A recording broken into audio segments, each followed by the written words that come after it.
My toxic sister lied to her fiance that she was infertile, so I told him about her secret baby. My mom remarried when I was 3 years old. Even though he's technically my stepfather, that's the man I called dad my whole life and consider my father. He had my mother had my sister Sarah 2 years later. My dad never treated me any differently from Sarah. I never felt like she was more his kid than I was or anything like that. My mother, meanwhile, for some reason always favored Sarah and let her get away with murder our whole childhood. Like when we both got busted for skipping school to go to the mall when we were teenagers, I was the only one who got grounded because I was the oldest, so I was automatically the mastermind, even though I'd only gone along with it because Sarah begged me. Sarah constantly borrowed my clothes and never returned them, and my mom would tell me that maybe I just lost them. Stuff like that. My dad would often be the one to stand up to me and tell my mother that she wasn't being fair, which is probably why he and Sarah's relationship was always strained compared to his and mine. It also didn't help that when we were in high school, Sarah got pregnant. My parents tried to talk to her about having it taken care of, but Sarah gave this endless speech about how she wouldn't let them influence her into being a life ender, so she had the baby and gave him up for adoption. I know it was a hard time for her and I tried to be there for her,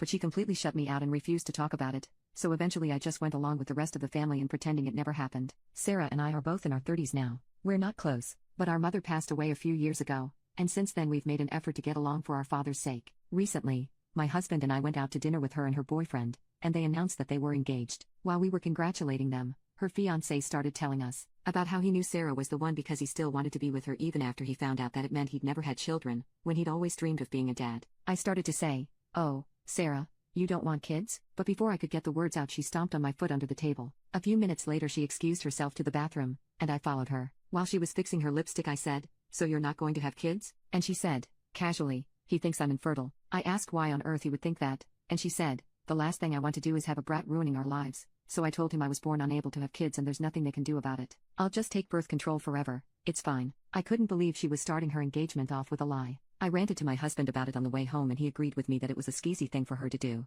but said that it wasn't really our place to interfere since it's not like we were close to Sarah's boyfriend, so I let it go. A few months later, our dad sadly passed away. I was devastated and had to take some time off work to deal with my grief, but the day after his funeral, Sarah called me. She said she wanted to let me know that she was going to be contesting our dad's inheritance. She said she'd been talking to a lawyer since our mother's death who said that she had a case to inherit all of our father's money and, therefore, everything he'd gotten from my mother's death because I wasn't his real daughter. I couldn't believe that she had been planning something so evil for so long and that she would have the audacity to call me about it before our father's body was even cold. Before I could stop myself, or my husband could stop me, I got in my car and drove straight to her house. Her fiancé answered the door and asked me what was wrong. Sarah appeared over his shoulder and tried to tell me to leave, but I said, "I just thought that, considering biology is so important to you, your boyfriend should know about who your inheritance will be going to." And I told him all about how her definitely not infertile but had a baby out there she'd never told him about. I said, "She's perfectly capable of having babies, she just doesn't want to have them with you." Sarah screamed at me, calling me a life ruiner and begging her boyfriend not to listen to me. But as I walked away from the house,